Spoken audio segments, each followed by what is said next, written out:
한국의 국민 어머니로 불리는 배우 김혜자 씨의 인생에서 가장 큰 슬픔은 남편 임종찬 씨를 잃은 슬픔과 명예와 직장의 압박 속에서 가족과 충분한 시간을 보내지 못한다는 죄책감입니다.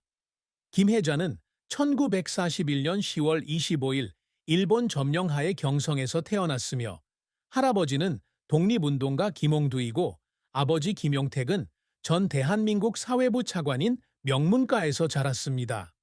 1998년에는 30년 넘게 결혼 생활을 해온 남편 임종찬 씨가 간암으로 사망했습니다. 그의 죽음은 그녀의 마음속에 채울 수 없는 공허함을 남겼습니다. 그녀는 2022년 회고록 Thank You Life에서 남편의 마지막 코트를 껴안고 매일 밤 울며 더 많은 사랑의 말을 하지 못한 것을 후회했다고 밝혔습니다. 그녀가 컨트리 다이어리부터 마더까지 100편이 넘는 영화와 드라마에 출연한 빛나는 경력을 되돌아볼 때 그 고통은 더욱 가슴 아프게 느껴진다.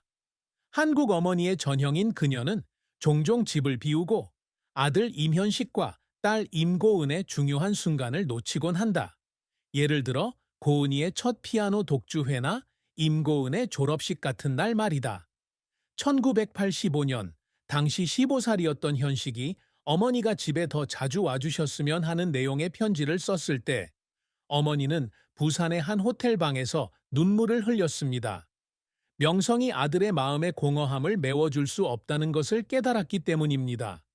이러한 슬픔은 그녀가 2008년 영화 맘스 데드 업셋에서 맡은 역할에 대해 비판을 받았을 때와 같은 직업적 압박으로 인해 더욱 커졌는데 그녀는 자신의 예술적 선택으로 인해 가족에게 상처를 주는 것 같은 느낌을 받았습니다. 그녀는 2019년 인터뷰에서 특히 남편이 돌아가시고 혼자 가족의 책임을 져야 하는 상황에서 아이들을 더 자주 껴안을 수 있었으면 좋겠다고 말했습니다. 그녀의 가장 큰 슬픔은 자신의 성공에도 불구하고 가족의 행복을 너무 많이 희생했다는 느낌이었는데 이 상처는 수십 년 동안 지속되어 오늘날의 그녀를 형성했습니다. 김혜자의 경력은 60년이 넘는 여정으로 눈부신 성공과 쓰라린 실패, 그리고 압박과 상처로 인해 그녀를 여러 번 울게 만든 노력으로 가득 차 있었습니다. 그녀는 연기를 공부하기 위해 이화여자대학교 생활예술학과를 중퇴한 뒤 1963년 TBC 드라마에서 작은 역할을 맡으며 데뷔했다. 그녀는 1978년 행복을 판다, 1989년 모래성과 겨울 안개에서 어머니 역을 맡으며 빠르게 스타덤에 올랐고 특히 1880년부터 2002년까지 방영된 1088부작 드라마 시골 일기에서는 한국 역사상 가장 오랫동안 방영된 드라마로 기록되었습니다. 그녀는 드라마 시골 일기에서 시골 아내이자 큰 며느리 역을 맡아 국민 엄마라는 별명을 얻었고 1779년 백상예술대상에서 대상을 수상했다. 그녀는 What is Love에서도 빛을 발했습니다. 1991년 드라마 내 어머니의 바다, 1993년 드라마 장미와 콩나물, 1999년 드라마 장미와 콩나물 등에 출연하며 한국 최고의 배우로 자리매김했다. 2008년 KBS 드라마 엄마가 죽었다에서 1년간의 휴식을 선언한 주부 역을 맡아 한국인의 엄마에 대한 고정관념을 깨고 최고 시청률 42.7%를 기록하며 백상예술대상에서 세 번째 대상을 차지했다. 그녀의 경력에서 가장 빛나는 부분은 봉준호 감독이 연출한 2009년 영화 마더에서의 역할이다. 살인 혐의를 받은 정신적 장애가 있는 아들을 보호하는 싱글맘 역을 맡은 그녀는 강렬한 연기로 관객들을 놀라게 했고 그 결과 한국 여배우로는 처음으로 로스앤젤레스 영화 비평가 협회에서 여우주연상을 수상했습니다. 그녀는 2019년 영화 빛이 비치는 당신에서 백상예술대상에서 네 번째 대상을 수상하며 주목을 받았고 2022년 영화 아워 블루스에서는 제주도의 심술궂은 어머니 역을 맡았습니다. 하지만 그녀의 경력은 실패 없이는 이루어지지 않았습니다. 1999년 영화 마요네즈는 흥행에 실패했고 2년 동안 준비한 끝에 결국 실망스러운 결과를 낳았다. 그녀는 스튜디오에서 울면서 시간을 낭비했다는 생각이 들었습니다. 또 다른 실패는 그녀가 1995년 일본 영화의 주연을 거절한 것입니다. 그 이유는 출연료를 감당할 수 없을까 두려웠기 때문인데 그녀는 이 결정을 평생 후회했습니다. 엄마의 죽음으로 인해 그녀는 공감할 수 없는 연기로 비판을 받았고 2008년 기자회견 후 아들 현식에게 그저 관객들에게 이해받고 싶었다고 말하며 울기도 했습니다. 그녀는 빡빡한 일정으로 인한 압박감 때문에 지치기도 했습니다.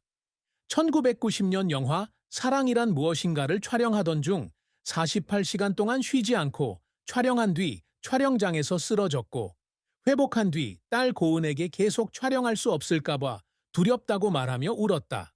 2000년대 들어 MBC 독점 등의 논란도 그녀에게 큰 타격을 줬다. 그녀는 차 안에서 울면서 남편에게 자신은 그저 자신의 일을 잘하고 싶을 뿐이라고 말했습니다.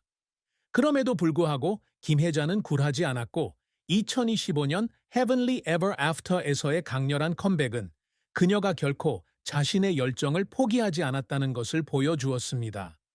김혜자가 항상 갈망하는 업적은 단순히 명예나 상이 아니라 재능을 활용해 사회에 영감을 불어넣고 변화를 만들어내는 것입니다. 그녀는 1960년대 연기에 대한 편견에도 불구하고 어린 시절부터 청중의 마음을 감동시킬 수 있는 여배우가 되는 꿈을 꾸었습니다. 그녀의 가장 큰 업적 중 하나는 한국 영화와 텔레비전을 국제 무대에서 돋보이게 하는 데 기여한 것입니다. 2009년 로스앤젤레스 영화 비평가 협회에서 영화 마더로 수상한 여우주연상은 한국 여배우가 주요 국제 시상식에서 상을 받은 최초의 사례였으며 그녀는 이에 대해 자랑스러워했습니다. 그녀는 상을 받으면서 아버지와 처음 경력을 시작했을 때의 어려웠던 시절을 떠올리며 울었습니다. 그녀는 또한 1981년 마닐라 국제영화제에서 영화 늦가을로 여우주연상을 수상했고 백상예술대상에서 대상을 4개나 수상했는데 이 기록은 아직까지 깨지지 않았습니다. 그녀는 2019년작 빛 속의 당신에서 알츠하이머병을 앓는 여성을 연기해 진정성 있는 연기로 칭찬을 받았고 그 결과 4번째 대상을 수상했습니다. 그녀는 연기 활동 외에도 1991년부터 월드 비전의 친선대사로 활동하며 개발도상국의 100명이 넘는 어린이에게 재정적인 지원을 제공하고 아프리카와 남아시아를 여행했습니다. 그녀는 2015년에 에티오피아 어린이들에게 5억 원을 기부했고 자신이 후원하는 소녀를 만나 인생의 목적을 찾은 듯 눈물을 흘렸다.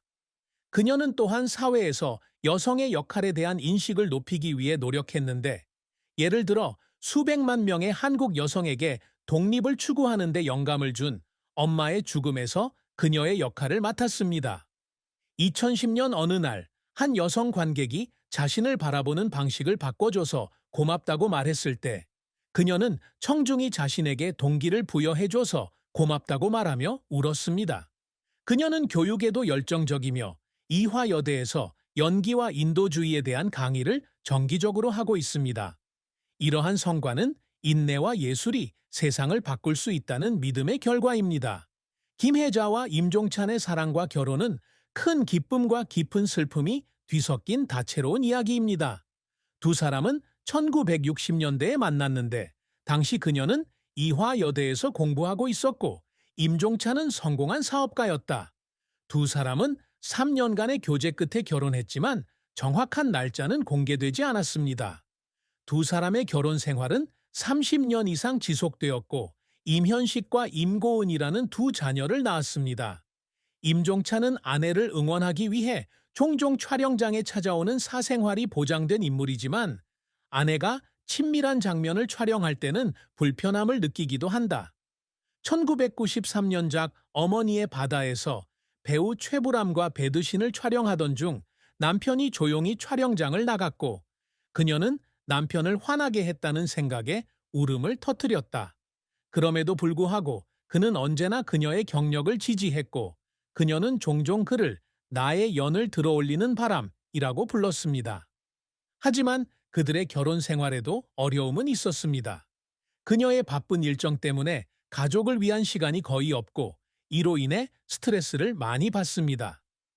1980년 영화 컨트리 다이어리 촬영으로 현식의 10번째 생일을 놓쳤을 때 임종찬은 외로움을 느꼈다고 했고 임종찬은 변하겠다고 다짐하며 울었다.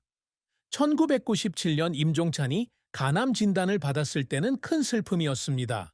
그녀는 모든 활동을 잠시 중단하고 그를 돌보았지만 그는 1998년에 세상을 떠났습니다. 그녀는 병원에서 울며 그를 꼭 껴안고 더 많이 곁에 있어주지 못해 미안하다고 사과했습니다. 남편이 죽은 후 그녀는 싱글로 지내며 직장과 자녀에 집중했지만 2014년 힐링 캠프와의 인터뷰에서 그를 생각할 때마다 여전히 공허함을 느낀다고 말했습니다. 이러한 슬픔은 감사하는 마음을 배우는 교훈이 되었고 이는 그녀가 나중에 더 깊이 있는 삶을 사는데 도움이 되었습니다.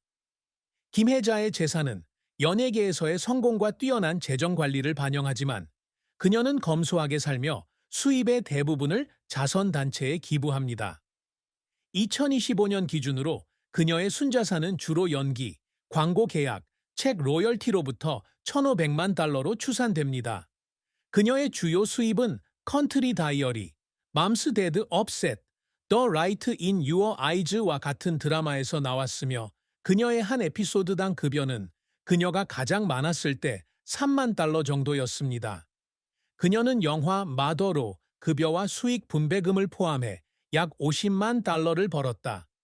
2022년 회고록 Thank You Life는 5만 부 이상 팔려 약 30만 달러의 수익을 올렸습니다.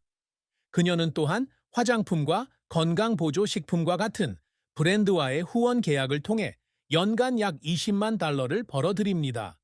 부동산 측면에서 그녀는 2000년에 10억 원에 매입한 서울 강남의 80평 아파트를 소유하고 있으며 현재 가치는 약 200만 달러입니다. 그녀는 제주도에 약 80만 달러 상당의 휴가용 주택을 소유하고 있으며 종종 가족과 함께 그곳에서 휴가를 보냅니다. 그녀는 9만 달러짜리 현대 제네시스 2구를